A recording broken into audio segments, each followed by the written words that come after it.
எல்லாருக்கும் வணக்கம். நிறைய பேச வேண்டியிருக்கு. ஆனால் எவ்வளோ நேரம் இருக்குது, உங்களுக்கு எவ்வளோ பொறுமை இருக்குது, எவ்வளோ தூரம் வந்து ஸ்டேஜில் இருக்கிறவங்களுக்கு பொறுமை இருக்குது அப்படின்னு தெரில. என்னால் முடிஞ்ச அளவுக்கு நான் சீக்கிரமாகவும் சுருக்கமாகவும் வாட்ச் பார்க்குறேங்க மணிகண்டன். ரொம்ப நன்றி.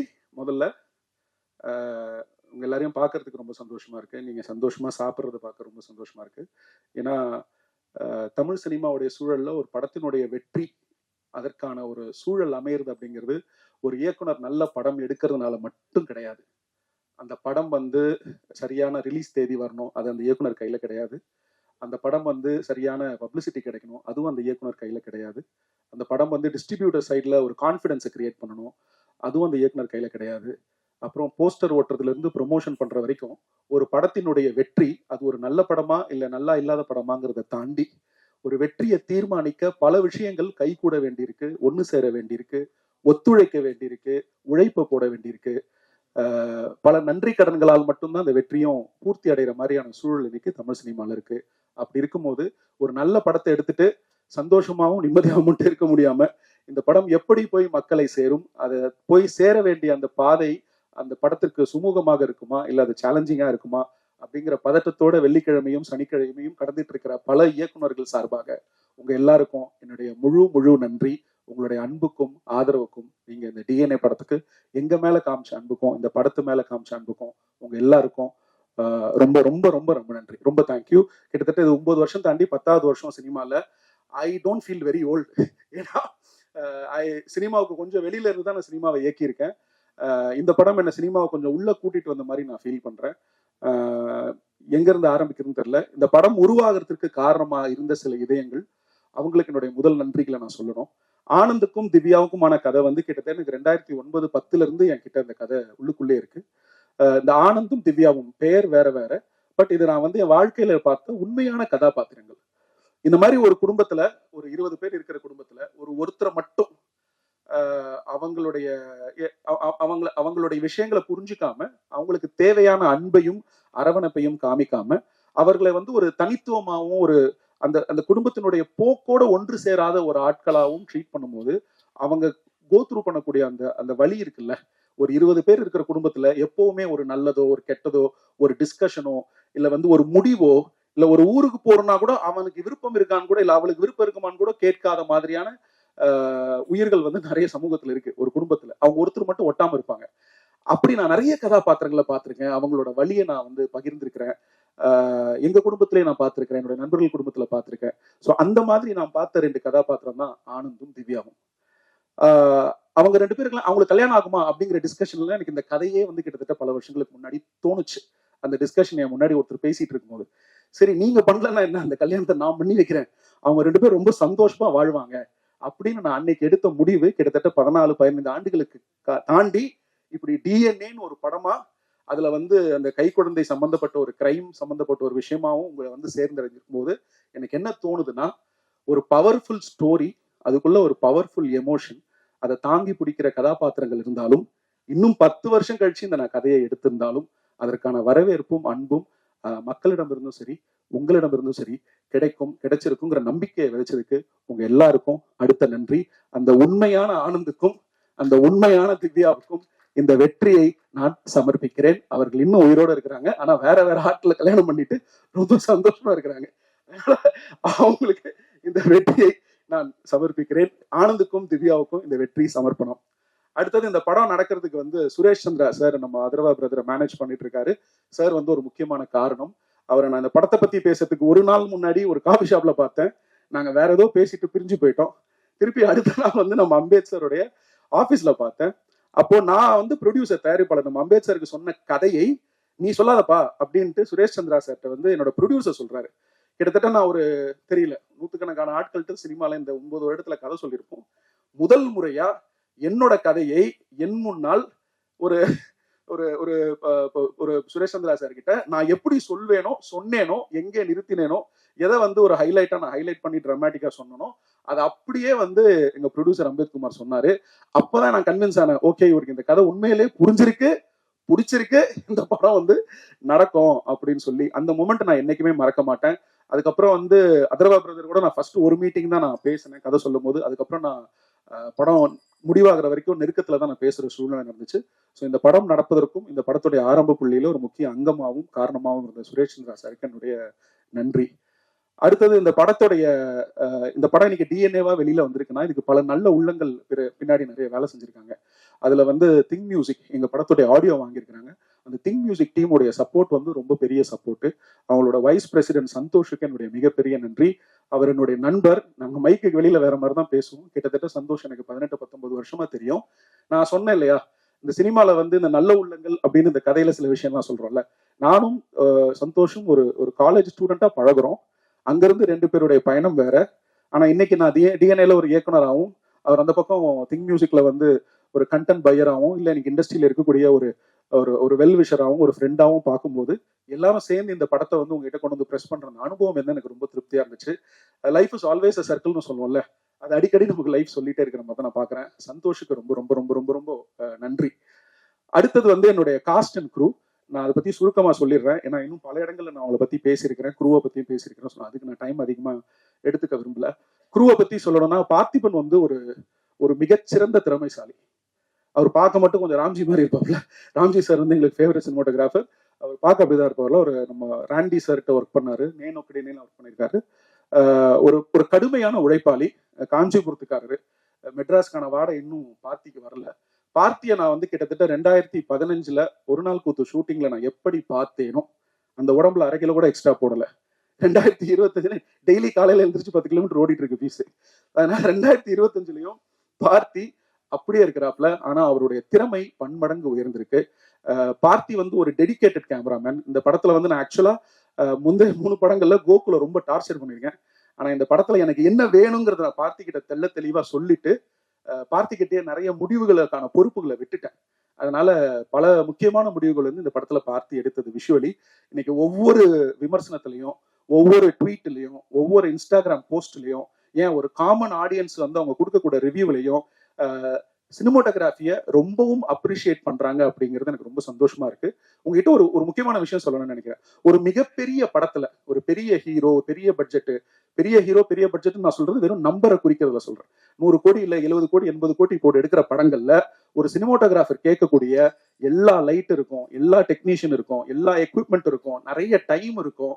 அவங்களுக்கு அவ்வளவு சௌகரியங்கள் அந்த பெரிய படங்கள்ல செஞ்சு தரப்படும். ஆனா இப்ப எங்களை மாதிரி நாங்க பண்ற பட்ஜெட் சைட்ல இருக்கிறவங்களுக்கு எங்களுக்கு போதுமான எக்யூப்மெண்ட்ஸ், லைட்ஸ், இது இந்த படம் இல்ல, பொதுவா அதுதான் இந்த பிசினஸோட டிசைன். எங்களுக்கு போதுமான எக்யூப்மெண்ட்ஸோ, லைட்ஸோ, லொகேஷனோ, டைமோ ஒரு ரேஸ்ல ஓடுற மாதிரி தான் நாங்க ஷூட் பண்ண வேண்டி இருக்கும். இதை நான் குறையா சொல்லல. ஆனா அதுல இவ்வளவு இடர்பாடுகளுக்கு நடுவுல, சேலஞ்சஸ்க்கு நடுவுல இப்படி ஒரு அவுட்புட்டை வந்து ஒரு கேமராமேன் கொடுக்குறாரு அப்படின்னா அவருக்கு தமிழ் சினிமால ஒரு நல்ல எதிர்காலம் இருக்குன்னு நினைக்கிறேன். பார்த்தி ஒரு நிறைய திறமைசாலி. இயக்குநர்களும் தயாரிப்பாளர்களும் இனிமேல அவரை பயன்படுத்திக் வேண்டியது அவருடைய பொறுப்பு. So congratulations Parthi, I'm very happy for you. இந்த சக்சஸ்க்காக நீங்க பல வருஷம் காத்துட்டு இருந்தீங்க. இந்த மேடைக்காக நீங்க பல தியாகங்களை செஞ்சிருக்கிறீங்க. நீங்க நினைச்ச விஷயங்கள்லாம் நடக்கும். உங்களுக்கு என்னுடைய வாழ்த்துக்கள். அடுத்தது எடிட்டர் சாபுக்கு வந்து இது 4வது படம். அவர் ஒரு வாட்டி படம் நடக்கும் போது இந்த ஆளோட சண்டை போட்டு நம்ம நாளைக்கு பேச மாட்டோங்கிற மைண்ட் செட்ல தான் அவர் வீட்டுக்கு போவாரு. இதை பல இடத்துல அவர் சொல்லியிருக்காரு. இந்த வாட்டி அந்த மாதிரி நிறைய நடந்துச்சு. சாபுவோடைய நேரத்துக்கும் உழைப்புக்கும் நான் என்னைக்குமே வந்து தேங்க்ஃபுல்னு சொல்லுவேன். ஒரு கட்டத்துல இந்த படத்தினுடைய போஸ்ட் ப்ரொடக்ஷன், ஏன்னா ரொம்ப குறுகிய காலகட்டத்தில் நாங்கள் ரிலீஸ் பண்ண முடிவெடுத்தோம். இந்த படத்துல போஸ்ட் ப்ரொடக்ஷன் ஃபுல்லாவே வந்து என்னோட எடிட்டர் தான் ட்ரைவ் பண்ணாரு. அப்புறம் அவர் ஒரு முக்கியமான அளவுகோல் என்னுடைய படங்களுக்கு.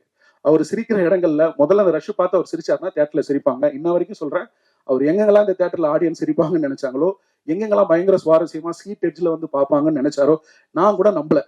ஆனா அவரு ரொம்ப உறுதியா இருந்தாரு. அந்த உறுதித்தன்மை ஒரு எடிட்டருக்கு ரொம்ப முக்கியம் நினைக்கிறேன். சாபுக்கு வாழ்த்துக்கள். ரொம்ப சந்தோஷம். இந்த வெற்றி வந்து உங்களுக்கான வெற்றி. நிறைய பேர்ல வந்து விறுவிறுப்பான எடிட்டிங் மட்டும் எழுதாம எடிட்டர் கொஞ்சம் கத்திரி போட்டிருக்கலாம் அப்படின்னு எழுதாம இந்த எடிட்டிங் வந்து ரொம்ப சிறப்பா பண்ணியிருக்காரு அப்படின்னு சொல்லி எல்லா விமர்சனத்துல எழுதியிருக்காங்க. ரொம்ப சந்தோஷமா இருக்கு. சாபுக்கு வாழ்த்துக்கள். அதிஷாவோட ரைட்டிங் வந்து ஒரு பெரிய ஜேர்னி. ரைட்டிங் வந்து ஒரு தனிப்பட்ட பர்சனல் ப்ராசஸ் ஒரு டைரக்டருக்கு. அவரோட அரசியல், அவரோட பார்வை, அவரோட பிலாசபி, அவரோட ரசனை, சாய்ஸஸ், அப்புறம் டயலாக் ஸ்லாங்ல இருந்து பல விஷயங்கள் வந்து அந்த ரைட்டரோட வந்து ஒத்து போகணும். அந்த டேஸ்ட் வந்து செட் ஆகணும். எனக்கு அதிஷாவுக்கும் செட் ஆகுமான்னு நிறைய டவுட் இருந்துச்சு. அதிஷா பத்தி உங்க எல்லாருக்கும் நிறைய பேருக்கு தெரிஞ்சிருக்கும். அவரை கையாளுறது சாதாரண விஷயம் கிடையாது. ஆனா அது எல்லாத்தையும் மீறி எனக்கும் அதிஷாக்கும் வந்து இந்த ஜேர்னி உருவானது காரணம் ஐ திங்க் ஒரு சின்ன எக்ஸ்சேஞ்ச் ஆஃப் லவ், ஒரு அன்பு இருக்கு அப்படின்னு நினைக்கிறேன். நான் நல்லா இருக்கணும்னு நீங்களும், நீங்க நல்லா இருக்கணும்னு நானும் நினைக்கிறேன். அந்த அன்பு தான் எங்களை வந்து ஜேர்னியா டிராவல் பண்ண ஆரம்பிச்சது. அப்புறம் நாங்கள் ரொம்ப நெருங்கிய நண்பர்கள் ஆயிட்டோம். அதிஷா கிட்ட ஒரு அழகான சமூக சாமானிய பார்வை இருக்கு. அது எனக்கு ரொம்ப பிடிச்சிருக்கு. மற்றபடி அவருடைய எழுத்து திறமையை பத்தி பேசுறதுக்கான சூழல் நேரம் நிறைய இருக்கு, நான் அப்புறம் பேசிக்கிறேன். ஒரு சாதாரண மனுஷனா தினமும் காலையில எழுந்திருச்சு ஓட்டப்பந்தயத்துல கலந்துக்கக்கூடிய ஒரு எழுத்தாளன் வந்து நான் இதுக்கு முன்னாடி படிச்சது வந்து ஹார்கி முருகாமி தான். What I been think about running when I'm running அப்படின்னு ஒரு நாவல் இருக்கு. ஹார்கி முருகாமி வந்து என்னுடைய ரொம்ப முக்கியமான எழுத்தாளர்.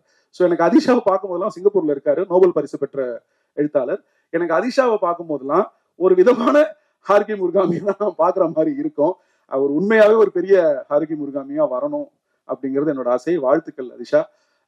இன்னும் ஒரு சிலர் இங்க இல்ல. என்னோட மியூசிக் கம்போசர்ஸ் சாயி சிவா, ஸ்ரீகாந்த் தெரிகரன், அதுக்கப்புறம் வந்து அனலாகாஷ், சத்யபிரகாஷ், இவங்க யாரும் இங்க இல்லை. பட் அவங்க எல்லோருக்கும் என்னோட நன்றி. அவங்களோட பாடல்கள் திரையில வந்து நீங்க பார்த்திருப்பீங்க.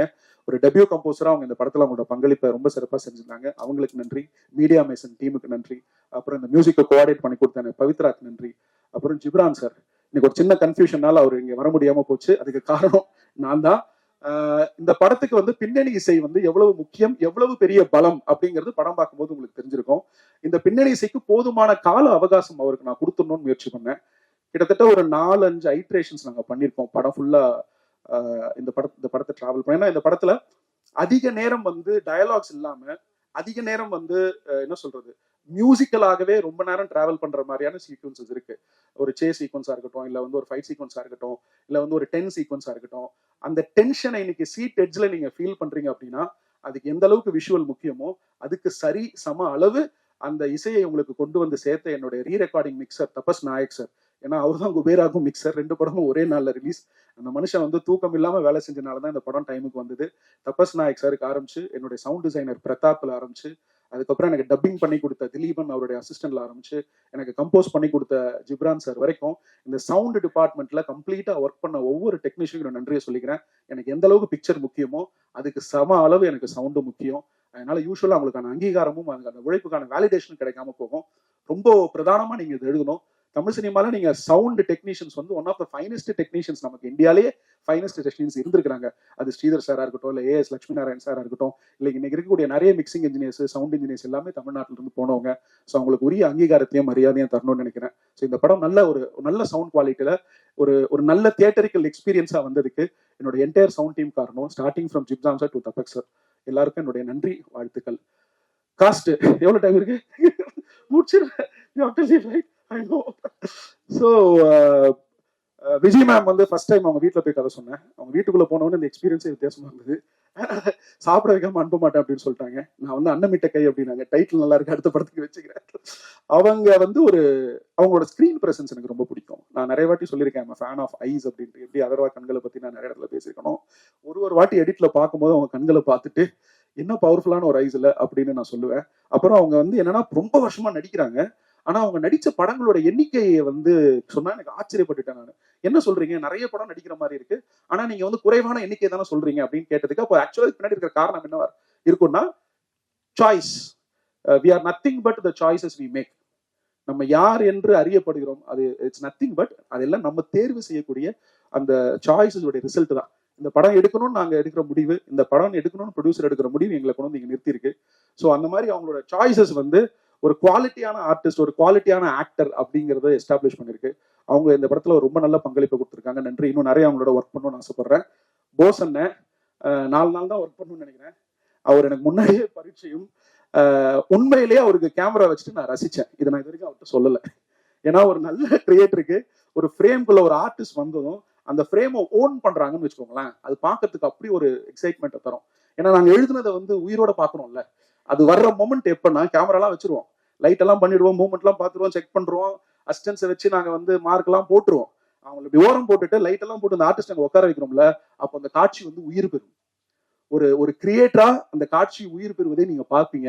அது அந்த ஆர்டிஸ்ட் வந்து நிற்கும் போதுதான் பூர்த்தி ஆகும். அப்படி அவர் அந்த இடத்துல வந்து உட்கார்ந்ததுமே அவர் நடிக்க போற அடுத்த அந்த 10-15 விஷயங்களை பத்தி என் மைண்ட் யோசிக்கவே இல்லை. கூப்பிட்டு உட்காரங்கப்பா சரியா போயிடும் அப்படின்னு நினைச்சிட்டேன். அந்த அளவுக்கு ஒரு நல்ல ஸ்கிரீன் ப்ரெஸ் உள்ளவரு. நான் சின்ன வயசுல இருந்து பாக்கணும்னு சொன்னா கோச்சுப்பாரு. சீரியல்ல தான் அவர் நான் பார்த்துட்டு இருக்கேன். அவருடைய குரலுக்கு நான் ரசிகன். அவர் வந்து இன்னும் நிறைய வித்தியாசமான கதாபாத்திரங்கள் பண்ணணும். தமிழ் சினிமா அவர் இன்னும் நல்லா பயன்படுத்திக்கணும். என்கிட்ட அடிக்கடி கேவி ஆனந்த் சார் பேசும்போது அவரை பத்தி சொல்லுவாரு. நான் இன்னும் அவர்கிட்ட சொன்னதில்லை. கேவி ஆனந்த் சார் அவருக்கு ரொம்ப பிடித்த ஒரு இயக்குனர். எனக்கு என்னோட முதல் படத்துடைய ஆடியோ லான்ச்சுக்கு அவர் வந்திருந்தாரு. நாங்க எப்ப பேசினாலும் நடிகர்களை பத்தி பேசும்பொழுது அதுல போஸ் வெங்கட் சாரோட பேர் வரும். அடுத்தது எங்க அண்ணன் சிவாண்ணன்.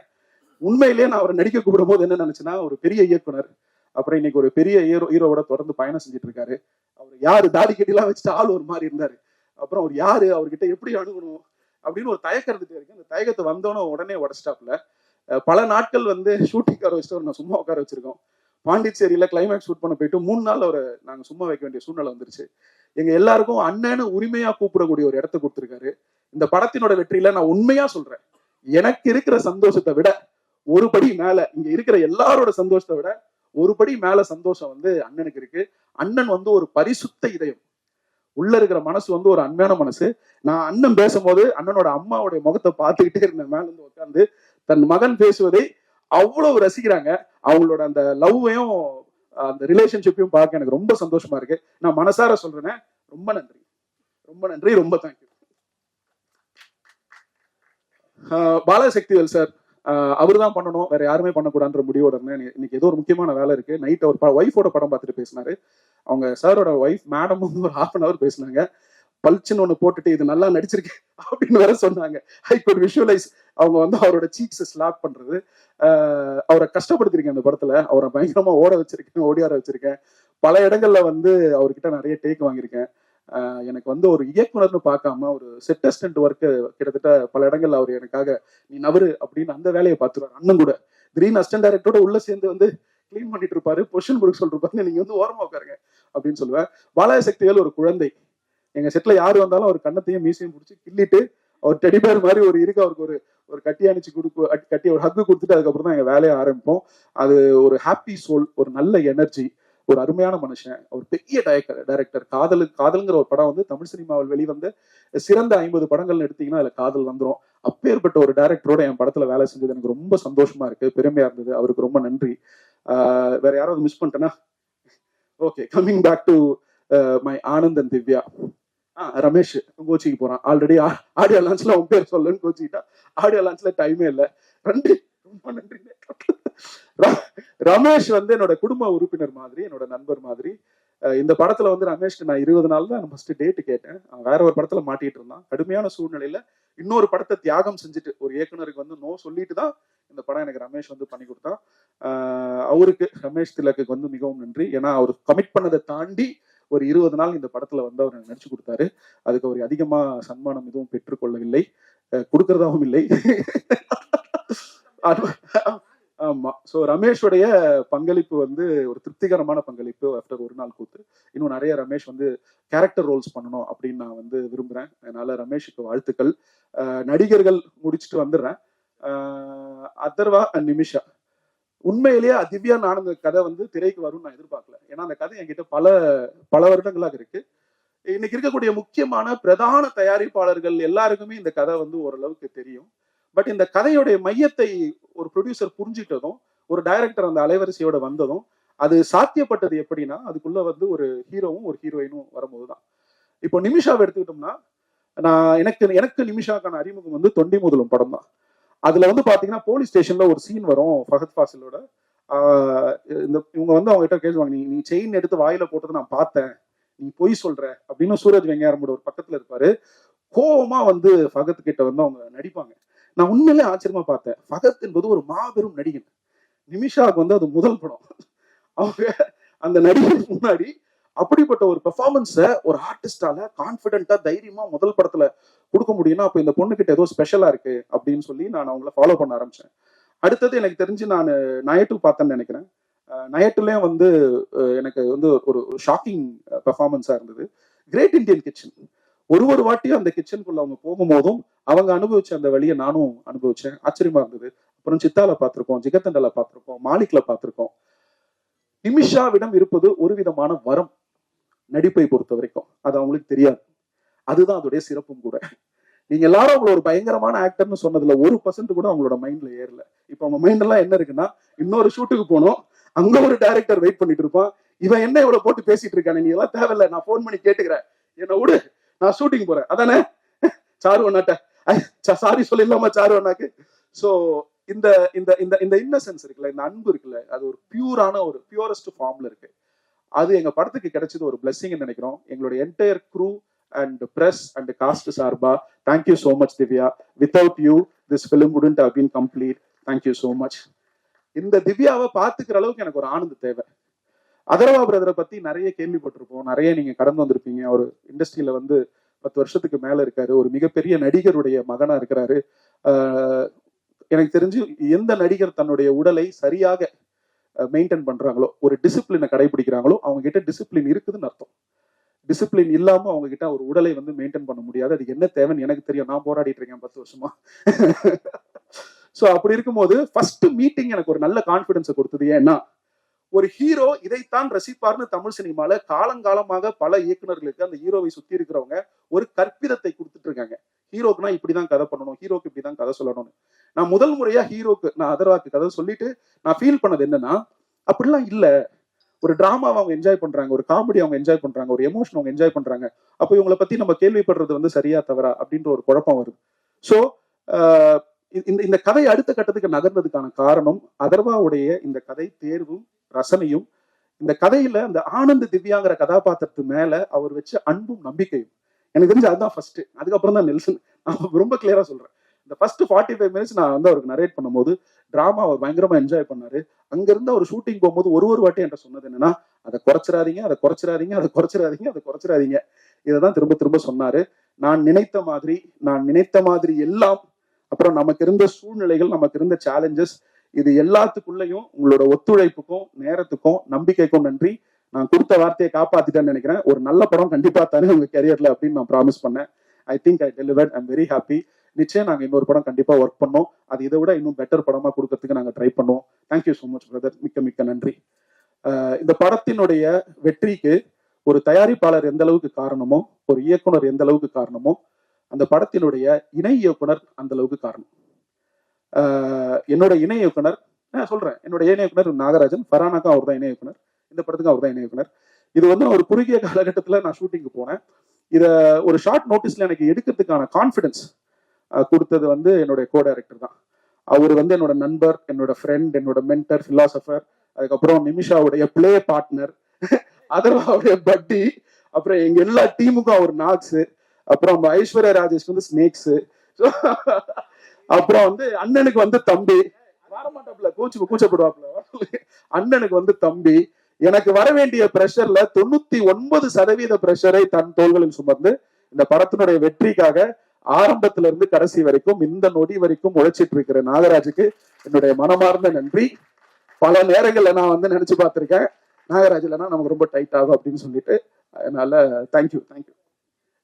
இதுக்கு மேல பேசினா கஷ்டமா இருக்கும். நன்றி. அப்புறம் ஜேம்ஸ் சார் எங்க இருக்காரு? இருக்காரு.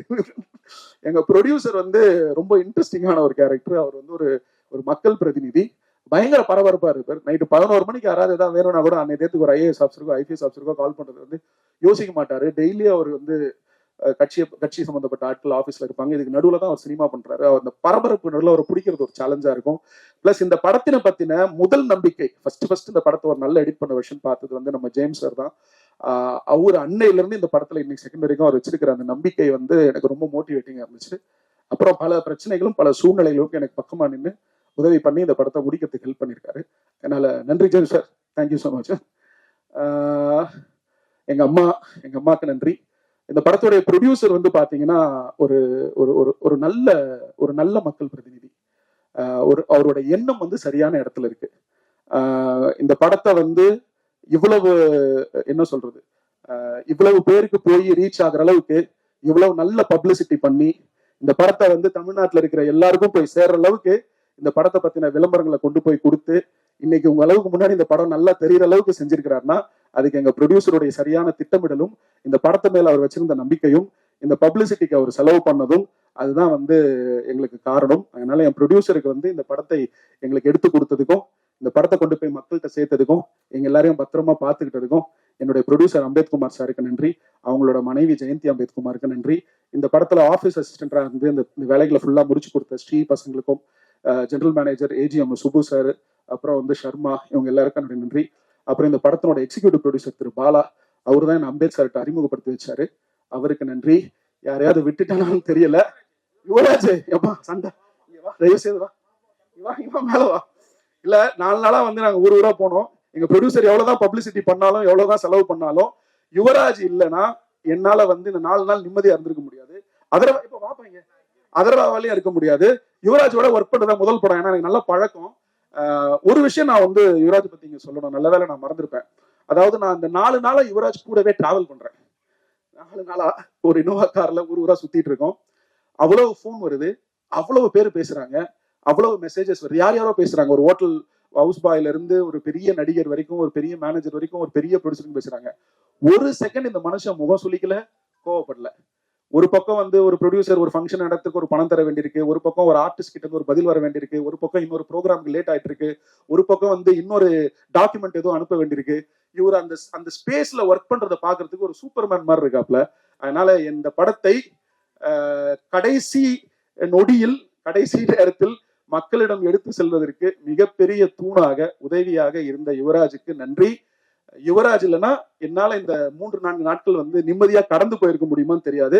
நான் வந்து ஏதோ வந்து பிரஸ் முன்னாடி யுவராஜை ஏத்தி விடணும்லாம் நான் சொல்லல. யுவராஜ் இந்த படத்துக்கு கொடுத்திருக்கிற பங்களிப்பு ரொம்ப பெரிய பங்களிப்பு.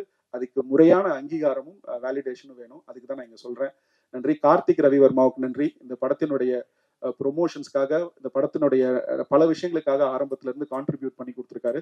அதனால கார்த்திக் ரவிவர்மாவுக்கு நன்றி. என்னுடைய டைரக்ஷன் டீம்ல இருக்கக்கூடிய அசிஸ்டன்ட் டைரக்டர்ஸ் நான் எப்பவுமே 4-5 பேருக்கு மேல வச்சுக்கிட்டது இல்லை. இந்த படத்துல ஒரு 8-10 பேர் அதிகமா ஒர்க் பண்ற சூழல் வந்துருச்சு. என் அசிஸ்டன்ட் டைரக்டர்ஸ் வந்து எனக்கு ஃபேமிலி மாதிரி தான். அசிஸ்டன்ட் எடிட்டர்ஸையும் சேர்த்து தான் சொல்றேன். எனக்கு அவங்க ரொம்ப பர்சனல். என் கூடவே இருப்பாங்க. என்னோட வாழ்க்கையோட ஒன்றிணைஞ்சு தான் அவங்க பயணிப்பாங்க. அவங்களுடைய பங்களிப்பு வந்து என்னுடைய பங்களிப்பு எந்த அளவுக்கு முக்கியமோ அந்த அளவுக்கு அவங்களுடைய பங்களிப்பு முக்கியம். ஒவ்வொருத்தருக்கும், என்னோட அசிஸ்டன்ட் டைரக்டருடைய ஒவ்வொருத்தருக்கும் நன்றி. அவங்க எல்லாருக்கும் ஒரு நல்ல வளமான எதிர்காலம் அமையணும். அசிஸ்டன்ட் எடிட்டர்ஸ் பிரகா அண்ட் காசி அவ்வளவு நேரம் அந்த சிஸ்டம் முன்னாடி உட்காந்துருக்காங்க. அதற்கான சூழலும் சேலஞ்சிங்கான ப்ரெஷர் சிச்சுவேஷன்ஸும் நிறைய இருந்துச்சு. அதுல உடஞ்சிடாம அந்த ப்ரெஷரை தாங்கக்கூடிய அளவுக்கு ஒரு எடிட்டர் இருக்கிறான்னா அவன் அடுத்தது ஒரு நல்ல எடிட்டரா வரதுக்கான வாய்ப்பு இருக்கு. ஸோ அசிஸ்டன்ட் எடிட்டர்ஸ்க்கு என்னுடைய வாழ்த்துக்கள். எல்லாருக்கும் நன்றி சொல்லிட்டேன். யாரையாவது விட்டுருந்தேன்னா மன்னிச்சுக்கோங்க. சொல்லிட்டேன். யாரையாவது விட்டுருந்தேன்னா மன்னிச்சுக்கோங்க. ஒரு நிறைவா ஒரு விஷயத்த மட்டும் சொல்லிட்டு நான் முடிச்சிடுறேன். தமிழ் சினிமா சூழல்ல இன்னைக்கு இருக்கக்கூடிய அந்த ஈகோ சிஸ்டம்ல அதிகமா மக்களை திரைக்கு வர வைக்கிறதுக்கான ஒரு நோக்கம், ஒரு திசை, ஒரு எஃபர்ட் வந்து எல்லா பக்கத்துல இருந்து வர வேண்டியிருக்கு. அது வந்து பிரஸ்ல இருந்து, யூடியூபர்ஸ்ல இருந்து, சோசியல் மீடியா இன்ஃபுளுசர்ஸ்ல இருந்து, நடிகர்கள்ல இருந்து, நம்ம எல்லாருமே எந்த திசை நோக்கி போயிட்டு இருக்கோம், எந்த திசை நோக்கி ஓடிட்டு இருக்கோம், எது நம்ம பர்பஸ். இப்போ நீங்க ஒரு வீடியோ நீங்க டெலிகாஸ்ட் பண்றீங்க, பிராட்காஸ்ட் பண்றீங்க, இல்ல ஒரு யூடியூப்ல ஒரு படத்தோட ரிவ்யூ போடுறீங்கன்னா, நான் ஒரு படம் எடுக்கிறேன்னா, இப்ப இவங்க ஒரு படம் நடிக்கிறேன்னா, இவங்க எல்லாம் எதை நோக்கி பயணிக்கிறாங்க அப்படின்னா, for a healthy ecosystem. நிறைய நல்ல சினிமா வரணும், அந்த சினிமாவை எல்லாரும் நல்லா பார்க்கணும், நிறைய பணம் சம்பாதிக்கணும், அந்த சினிமா மூலமா மக்கள் பயனடையணும், அதை ஒரு பிலிம் அப்ரிசியேஷனா ஒரு ரிவ்யூவர் பேசணும், அதுல இருக்கக்கூடிய நிறை குறைகளை சொல்லணும். நம்ம அனைவருடைய கூட்டு முயற்சியினுடைய அடுத்த கட்டம் அப்படின்னா இந்த சினிமாங்கிற ஈகோ சிஸ்டத்தை ஒரு பாசிட்டிவான, ஒரு ஹெல்த்தியான, ஒரு நல்ல ஈகோ சிஸ்டமா மாத்துறது தான். அதுக்கு எல்லா சைட்ல இருந்தும் ஹெல்ப் எனக்கு தேவைப்படுது. எங்களுக்கு தேவைப்படுது.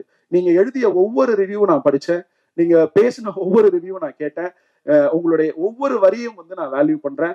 உங்களுடைய நீங்க நிறைகள்னு சொன்ன விஷயங்களை நாங்க சந்தோஷமா ஏத்துக்கிறோம், குறைகள்னு சொன்ன விஷயத்த நாங்க இம்ப்ரூவ் பண்ண ட்ரை பண்றோம். ஆனா அதே நேரத்துல ஒரு இயக்குனரா ஒரு ரிவ்யூ பண்ணக்கூடிய அந்த ஈகோ சிஸ்டத்துக்கு நான் வைக்கக்கூடிய குறிக்கோள் என்னன்னா, ஒரு ரிவ்யூங்கிறது ஒரு நிறுவனம் சார்ந்ததா, ஒரு தனிப்பட்ட மனிதனுடைய ரசனை சார்ந்ததா, இல்ல நீங்க ஸ்பாய்லர்னு சொல்றதுல மைல்டுனா எவ்வளவு மைல்டு, அதோட அளவுகோல் என்ன, இல்ல ஸ்பாய்லர்னா அதோடைய அளவுகோல் என்ன, இந்த அளவுகோலை யார் தீர்மானிக்கிறது?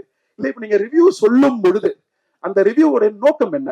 ஆடியன்ஸுக்கு இந்த படத்தை கொண்டு போறதா வேண்டாமா, இல்ல இந்த படத்தினுடைய வணிகத்துல ஏதாவது இடைஞ்சல் இருக்குமா, இல்ல இந்த படம் எந்த சூழல்ல என்ன ஒரு அமைப்புல உருவாக்கப்பட்ட படம், ஏன்னா நீங்க பல வருஷமா இருக்கீங்க, இது எல்லாமே உங்களுக்கு தெரியும்.